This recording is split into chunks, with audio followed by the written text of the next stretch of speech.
O Caminho Infinito, capítulo 9, parte 1. O segredo do suprimento encontra-se no capítulo 12 de Lucas. E ele disse aos seus discípulos: portanto, eu vos digo, não vos preocupeis com a vossa vida, com o que haveis de comer, nem com o vosso corpo, com o que haveis de cobrires. A vida é mais que o alimento, e o corpo é mais que a vestimenta. Considerai os corvos, eles não semeiam nem colhem, eles não têm despensa nem celeiro, e Deus os alimenta. Quanto mais valeis vós que as aves? E qual de vocês, com toda solicitude, pode acrescentar um cúbito à sua estatura? E se, pois, não sois capazes de fazer estas pequenas coisas, por que vos preocupais com as outras? Considerai os lírios, como eles crescem. Eles não fiam nem tecem, e, na verdade, vos digo que nem Salomão, em toda a sua glória, jamais se vestiu como um deles. E se Deus veste assim a erva que hoje está no campo e amanhã é lançada ao forno, quanto mais vestirá a vós, homens de pouca fé. Não pergunteis, pois, o que haveis de comer ou o que haveis de beber, nem andeis na dúvida. Pois todas as gentes das nações do mundo buscam estas coisas, e vosso Pai sabe que delas haveis mister. Buscai antes o reino de Deus, e todas essas coisas vos serão dadas de acréscimo. Não temais, pequeno rebanho, pois é do agrado do vosso Pai dar-vos o reino.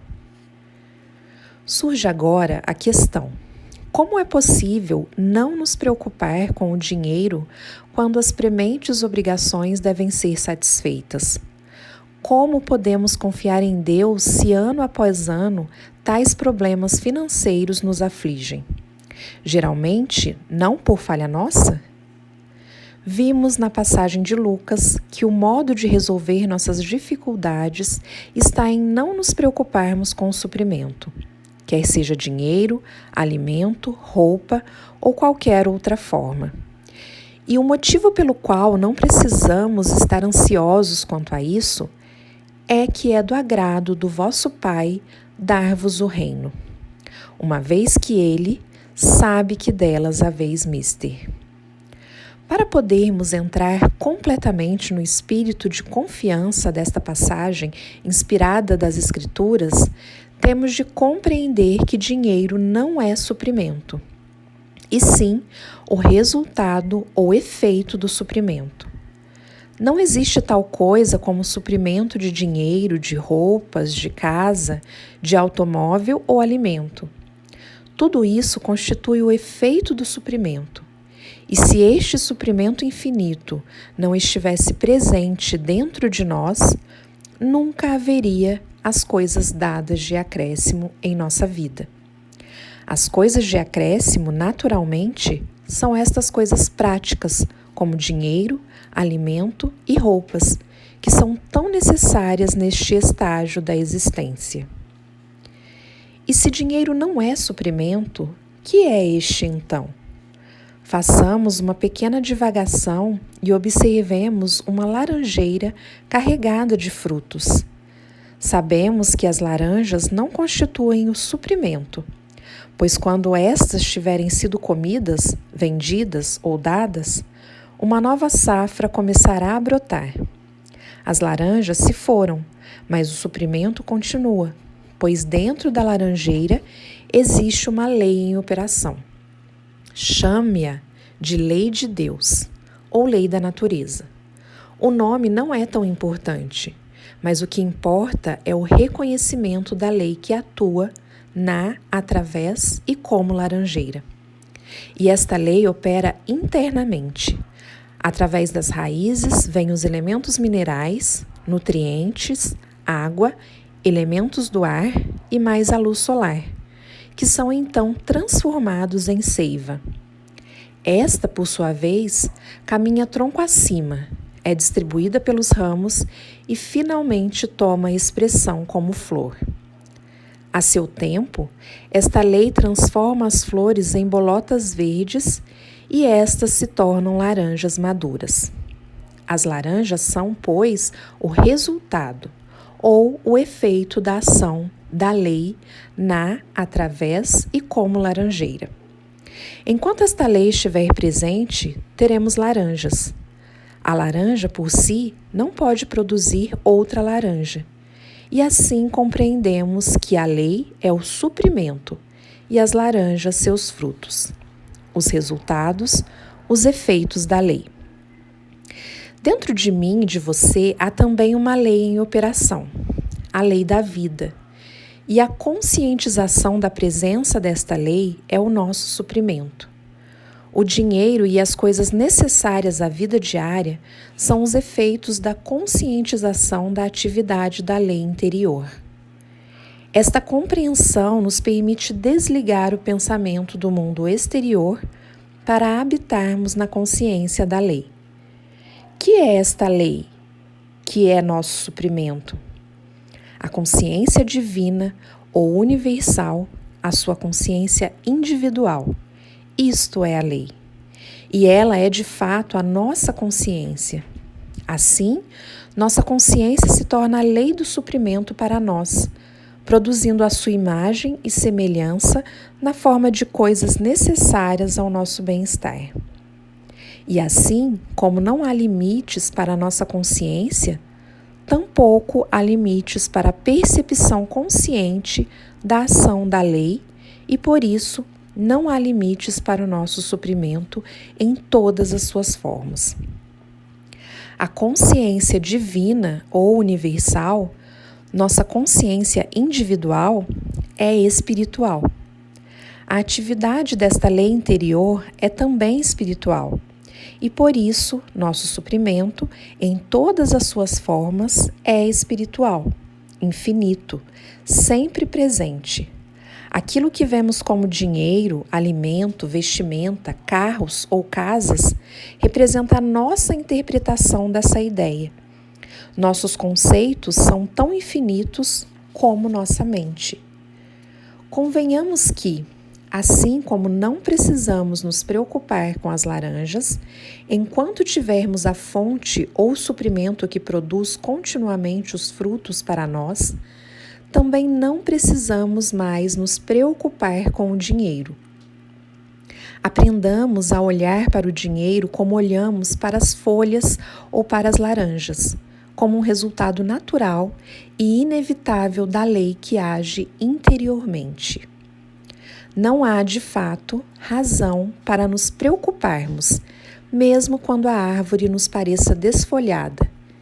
Enquanto mantivermos a consciência da verdade de que a lei continua assim operando internamente para nos dar os frutos de sua própria espécie, independente do estado de nossas finanças em dado momento, não fiquemos preocupados ou aborrecidos, pois agora sabemos que a lei atua dentro de nós, através e como nossa consciência, e trabalha, quer estejamos dormindo ou despertos, para nos prover das coisas de acréscimo. Aprendamos a olhar para os lírios e a nos regozijar com a prova da esperança da presença do amor de Deus por sua criação. Observemos as andorinhas, quão completamente confiam na lei. Regozijemo-nos ao ver as flores na primavera e no verão, que nos confirmam a divina presença.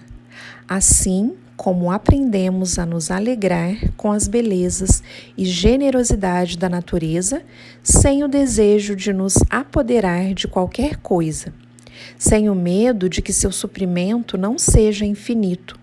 Assim também, aprendamos a nos alegrar com o desfrute de nosso suprimento infinito, resultado do infinito repositório em nosso interior, sem nenhum medo de que alguma carência venha a nos perturbar.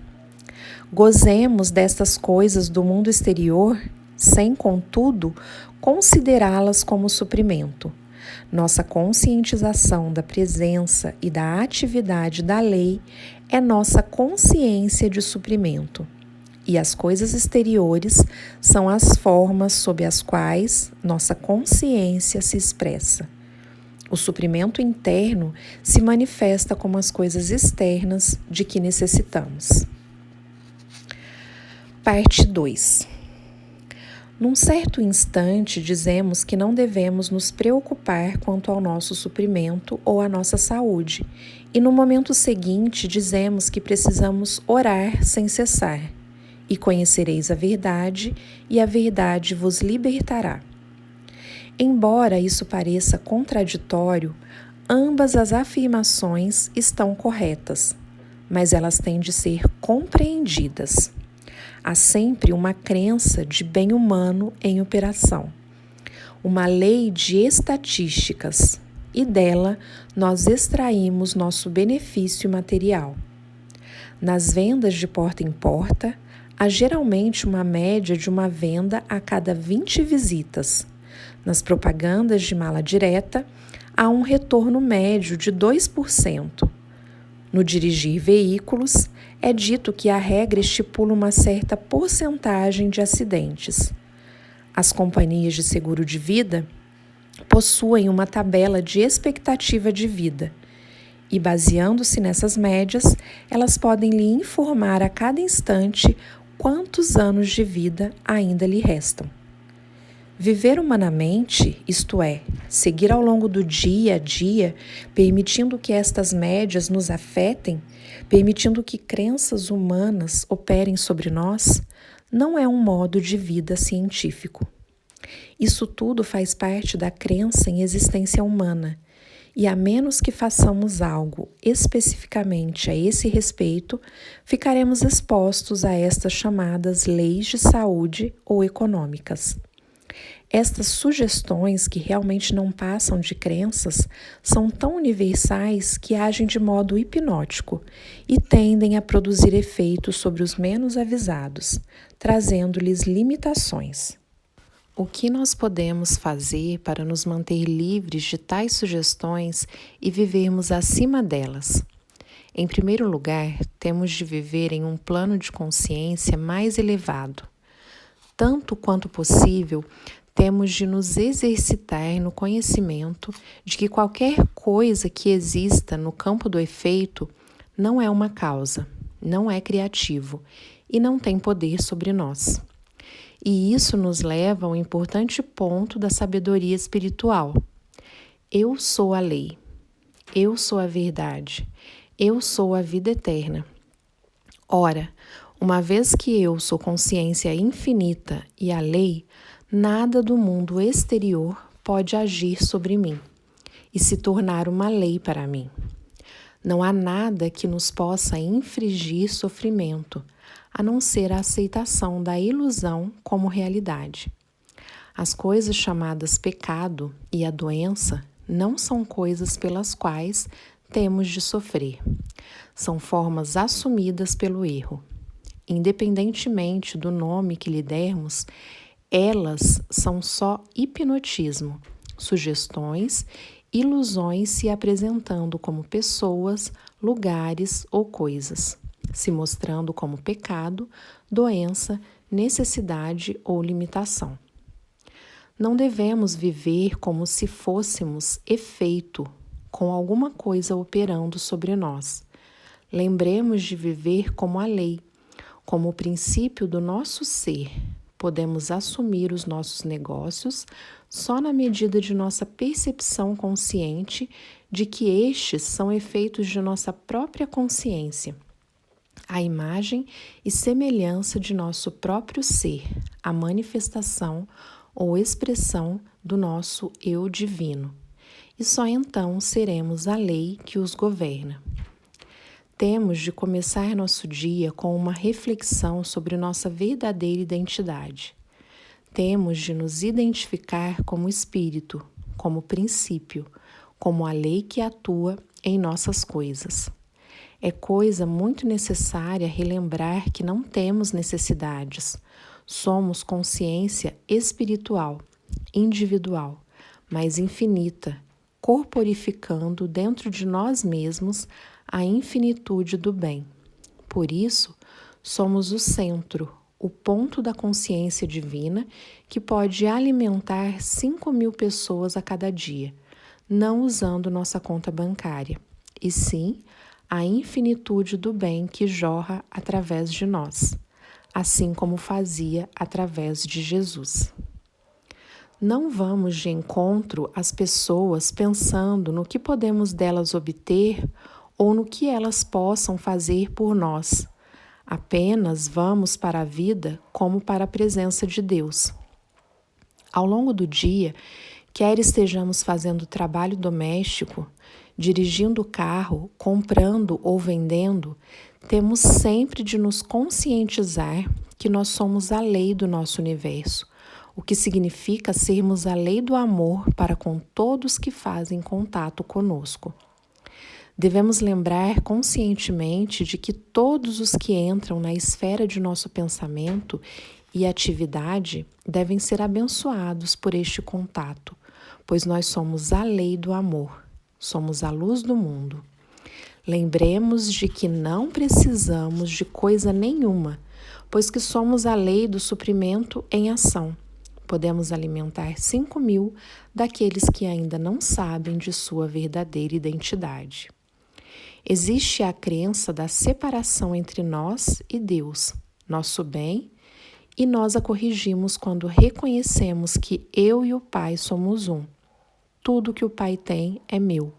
O lugar onde eu estou é Terra Santa. No reconhecimento da infinitude do nosso ser, percebemos as verdades da Bíblia, percebemos a verdade de suas promessas. Já não se trata de citações, mas de afirmações de fatos. E isto nos traz até a linha demarcatória entre conhecer a verdade e não nos preocupar. Percebemos agora a verdade como algo assentado em nossa própria consciência, a realidade do nosso ser. Não nos preocupamos em atrair algum bem, não estamos nos dando algum tratamento para que nos aconteça algo, mas percebemos a verdade, a realidade de nossa identidade, de nossa unidade com o infinito, com nossas infinitas possibilidades. A razão para perceber e conhecermos esta verdade é que, através dos tempos, sempre nos reconhecemos apenas como homens, como algo diferente de ser divino.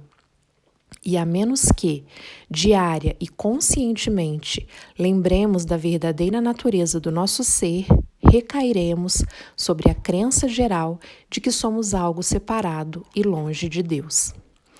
Existe uma crença de que estamos separados das pessoas, que na realidade são parte de nosso ser como um todo, ou a ideia de que sejamos separados e distantes de certas ideias espirituais necessárias à nossa autorrealização, ideias que se apresentam como pessoas, textos, lar, amizades ou oportunidades. Esta crença de separação nós corrigimos com a percepção de que nossa unidade com Deus constitui nossa unidade com cada uma das ideias. Temos um bom exemplo com o telefone. Através do meu telefone, eu posso fazer contato com qualquer outro telefone ou lugar do mundo, mas não posso falar nem ao meu vizinho pelo telefone sem que a ligação passe pela central.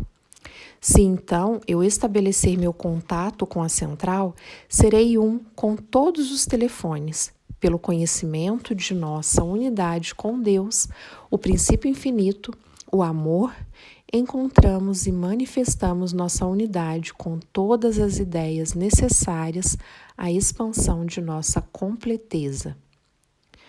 Nunca esqueçamos de que não podemos viver cientificamente como homens ou como ideia, mas que devemos perceber que somos vida, verdade e amor.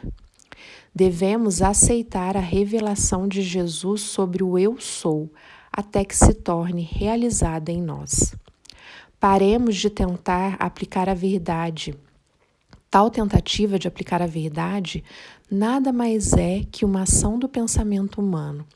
A verdade é infinita e, por isso, não há nada que possamos aplicá-la.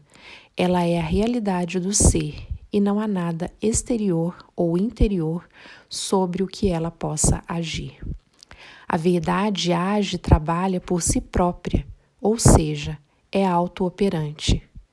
Estamos todos envolvidos em atividades que aparentemente fazem o suprimento vir até nós, independentemente de se tratar de um negócio, uma profissão ou uma arte. O que está em atividade é consciência. Vista deste modo, nossa atividade é amorosa e inteligentemente dirigida e amparada. E mesmo mais do que isso, como uma emanação da consciência, é a consciência em si mesma manifestando individualmente o próprio ser, natureza e caráter. A direção está a seu cargo e só a consciência é responsável. Aprendemos a não nos envolver e a deixar que Deus, a consciência, assuma suas responsabilidades. Lemos na Bíblia sobre os esforços e atribulações de Elias. Se os acompanharmos pelo capítulo 18 de 1 Reis, compreenderemos que apenas a consciência da presença de Deus, do Espírito dentro dele, poderia ter feito aquelas grandes coisas. Nenhum poder humano poderia tê-lo conseguido. No capítulo 19, encontramos o desânimo despontar naquilo que aparece como fracasso do ministério de Elias. Na realidade, esta foi uma oportunidade dada a Elias para que comprovasse que o poder não era de um ser humano, mas que era de fato o poder de Deus, se manifestando como em homem, Deus se mostrando como ser individual. O alimento preparado para Elias sobre o zimbro era sua própria percepção da presença de Deus, se mostrando em forma tangível. Neste capítulo 19 de 1 Reis, chegamos à grande mensagem do versículo 18. Também conservei em Israel 7.000, todos os joelhos que não se dobraram diante de Baal e toda a boca que o não beijou. Note aqui que Deus não salvou 7.000 para Elias, mas para si mesmo, para Deus na aparência de Elias. Qualquer que seja a nossa atividade, negócios, profissão ou arte, Deus, a consciência do indivíduo, sempre terá guardado os 7.000. Leia completeza, para si próprio. E quando aprendermos a ouvir a pequena voz silenciosa que falou para Elias, nós também seremos levados para o reconhecimento e a compensação pelo nosso trabalho. Existimos como consciência individual. Por isso, tudo o que se faz necessário à nossa autorrealização está contido na consciência infinita que nós somos. Deus se expressa de modo individual, como sendo você, e sua habilidade é de fato a habilidade de Deus. Sua atividade é de fato a atividade da consciência, da vida. Por isso, a responsabilidade por você é responsabilidade de Deus. Obtenha esta consciência da presença de Deus e terá todo o segredo do sucesso em todo o curso da vida. Como consciência espiritual individual, temos preparado para nós os 7.000, completeza. Isto é, Deus, a consciência do ser individual, a sua consciência, tem lhe dado suas habilidades e capacidades individuais. E desse modo, tem lhe proporcionado as oportunidades e as recompensas. E estas aparecem para preencher cada situação. Lembremos sempre de que Deus, nossa consciência individual, preparou para nós tudo o que é necessário para a realização de nossa experiência pessoal.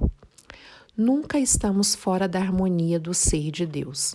Cultivemos, a qualquer momento, a percepção da presença de Deus. É a nossa união consciente com Deus que nos capacita a viver sem preocupações e torna possível uma vida de abundância pela graça. Há um liame invisível entre todos nós. Não estamos na terra para trocar coisas, mas para compartilhar os tesouros espirituais que são de Deus. Nosso interesse em cada outro ser humano é, na verdade, puramente espiritual. Nossa finalidade de vida é o desdobramento do espírito em nosso íntimo. Olhando da altura do ponto de vista espiritual, nós não vemos os outros como homens ou mulheres, como ricos ou pobres, grandes ou humildes. Todos os valores humanos ficam submersos no nosso interesse comum em buscar e encontrar o reino interior. Vemos aos outros como viajores na senda da luz. Dividimos nosso desenvolvimento, nossas experiências e nossos recursos espirituais. Nunca esconderíamos tudo isso dos outros. Assim, não há inveja ou ciúmes daquilo que os outros alcançam espiritualmente.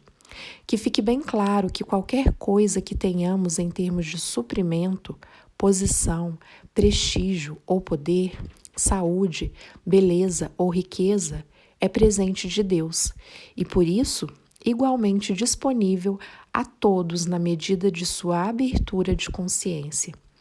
E compreendemos agora como podemos derramar nosso amor impessoal sobre o mundo dos homens. Clareemos a visão. Qualquer coisa que os outros possuam, mesmo aquilo que parece um bem material, é apenas a expressão do seu estado de consciência, e seria impossível invejar as posses alheias ou mesmo desejá-las. O primeiro passo para viver pela graça, na paz universal, deve começar com a compreensão de que tudo que alguém possa ter pertence ao Pai, isto é, tudo que alguém possui e tudo que alguém possa vir a possuir é o jorrar de sua própria consciência infinita. Somos todos co-herdeiros com o Cristo em Deus. Por isso, todos nós sacamos dos recursos de nossa própria consciência e de nossa alma, e não precisamos de trabalhosa luta para isso, que já é divinamente nosso. E tudo que alguém possua a qualquer momento, mesmo aquilo que pareça ter algum valor humano, é o desdobramento de seu próprio estado de consciência, e por isso pertence apenas a ele. Aquilo que temos é o resultado da frutificação do nosso próprio estado de consciência.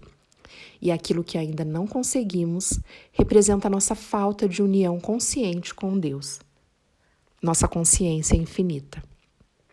Podemos ter o quanto desejarmos de qualquer coisa, dilatando os limites da nossa compreensão e percepção.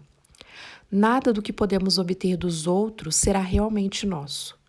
Mesmo que o tenhamos obtido legalmente, ainda pertenceria àquele cuja consciência o gerou. O que é nosso pela eternidade, mas nosso apenas por ser o nosso estado de consciência em expressão. Tudo que o Pai tem, minha própria consciência infinita, é meu. A percepção desta verdade daria a todos os homens a possibilidade de viver juntos em um mundo de harmonia, de alegria e de sucesso, sem medo uns dos outros, sem inveja ou cobiça. Estaríamos de volta ao jardim do Éden, viveríamos sem preocupações, ou seja, pela graça. Este mundo constitui o reconhecimento da vida como presente de Deus, como o livre fluxo da nossa consciência. Revelaria o invisível laço espiritual que nos une na eterna fraternidade de amor. Resolveria para sempre o problema do suprimento e, portanto, estabeleceria o reino da paz sobre a terra.